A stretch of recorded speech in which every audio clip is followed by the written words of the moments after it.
Good morning, guys. Good morning. Let's go ahead and get started. Welcome to the Pre-Market Live, guys. Today is October 10th. Welcome to the Pre-Market Live, guys. Coffee in hand. Happy Monday morning. Hopefully you guys had a fantastic weekend. If you did not see me on the Sunday scan, welcome back. We are back live.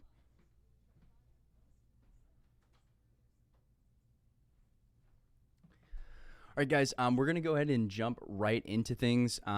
First off, quickly want to cover futures right now. We did briefly open in the red. However, SPY has reclaimed that 363 level, which was the important level that I referenced on the Sunday scan, guys. Really going to be watching closely here into the open. Like I said, hopefully you guys had a fantastic weekend. I'm going to kind of jump right into my top focus setups for this morning.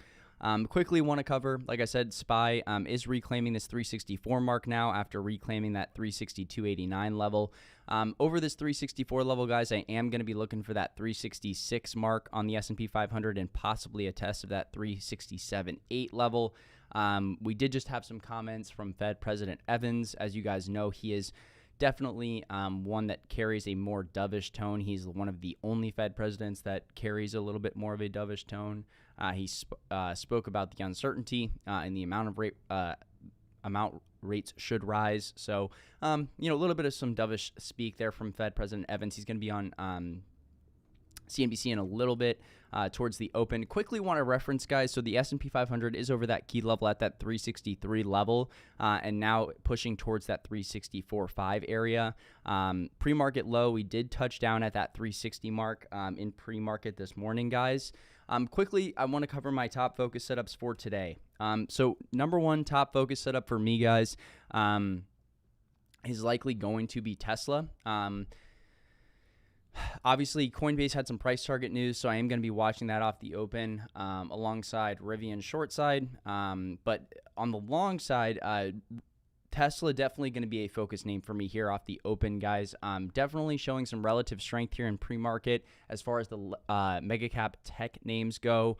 This one is extremely oversold, which we talked about on this is the weekly chart, guys. We entered in or touched that big area of weekly demand at that 220 area on the weekly, guys, with that weekly candle close that we had. Now, coming into the tighter time frames, obviously, we have touched that 220 level, that 220 area this morning, guys, on Tesla. We touched pre-market low was 218.01, guys. So we touched that 218 level, which was a big area of demand. And we since have rebounded, right? And the key level from Friday, guys, that I wanted to reference, and I did reference on the Sunday scan, was right here at this 225.20 level, right? So 225.10 is the big hourly level that I'm going to pay attention to, guys, off the open. This is going to be one of my biggest watches today. If we can get through this 225.15 area, guys, which I'm not sure if we will. We just did try to break through it, but we rejected at 227. This is going to be an area that I'm watching very closely. If we do see confirmation on the hourly above this 225.10 level, guys, this is going to be an area that I'm looking to go long for a move to 235, which was the open price from Friday. So into that 235 area is going to be my target, guys. If we confirm and base over 225.10, I'm not going to try to trade like a big breakout here. It's going to be, okay, we close over on, 30-minute hourly candle over that 225.15 level. If we can base at that area, guys, that's going to be a level I'm going to look to take long. And like I said, guys, I like that for a move towards that 235 area. Basically, under that 218 pre-market low area, that's where I would look more short side. However, like I said, for me, from a risk-reward standpoint, I still do like the Tesla long idea for a trade, right? Not a swing, but an intraday trade from 225 with a possible move up to, like I said, that 235 area. So I think there's about $10 of upside here if we can confirm on this hourly over that 225 resistance from Friday. So this is going to be my top watch headed into the morning, guys. I'm going to be watching this closely off of the open. Remember, the bond market is closed today. Stock market is open. We could see some lighter liquidity, but we'll see. Quickly want to mention a few other names that are going to be at the top of my focus list. Obviously, Rivian, guys, had that Wall Street Journal article that came out late on Friday. which referenced the fact that Rivian is going to be recalling basically every vehicle that they've made.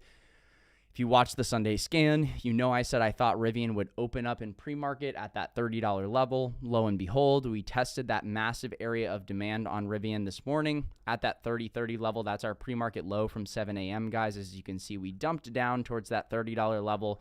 That area got soaked pretty hard towards that 7 o'clock time frame, and we've since rebounded into the $32 level. Now, watching off the open, guys, here's my focus, right? Clearly, pre-market high was at that 32.40 level. If we break through that 32.40, 32.50 area, I do like it, thinking probably long side bounce. However, Rivian's probably going to be my top short focus for today. I do think the tape could be relatively heavy off this news. And if we continue to reject this 32.42 level, I do think that we could fade back down towards this 30 level, if not a move below. But remember, this one's had a lot of relative strength outside of this news. So this is really a wait and see. If the tape is heavy and it continues to reject at 32.50, this will become a short focus for me. But until then, I'm just going to kind of let the tape develop. This isn't anything I'm going to be looking to trade right off the open. This would be something that probably develops as the day goes on. So definitely a short focus here for me on Rivian if we're under that 32.50 level. But remember, we have that massive daily demand at 30.30. So really need to be conscious of that. And like I said, from a risk reward standpoint, that would just be kind of a quick trade from 32.50 down to that 31.30 level. But like I said, this is about letting the tape develop on a name like this. If it's super, super heavy, that's definitely a name I'll be looking at on the short side. But those are the key levels that I'm going to be watching. Obviously, pre-market resistance at that 32.40 level.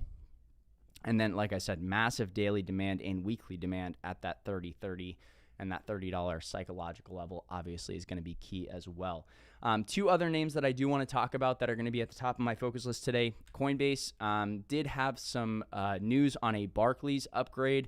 They upgraded the stock to overweight, they maintained their rating on Coinbase, but raised their price target to 77 from 73. Not a huge upgrade, but it is probably a fringe tier 1, high tier 2 price target upgrade. Barclays, reputable firm. So like I said, guys, it's not some shit bank for lack of a better word.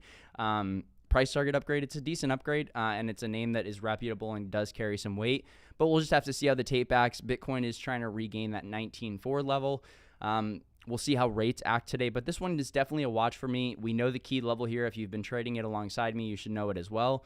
That 67.82 level, 67.8, guys. If it can get above 67.8, I do like this for a move back to 71.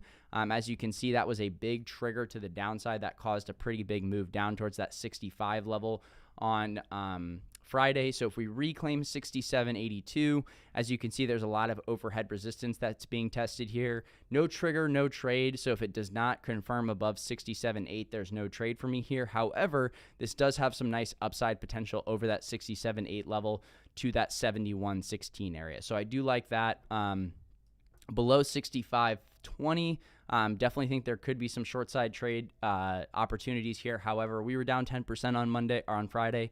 So coming into Monday, primary focus on coin is going to be on that long side over 67.80 for the upside trigger. So again, top focus setups for me, guys.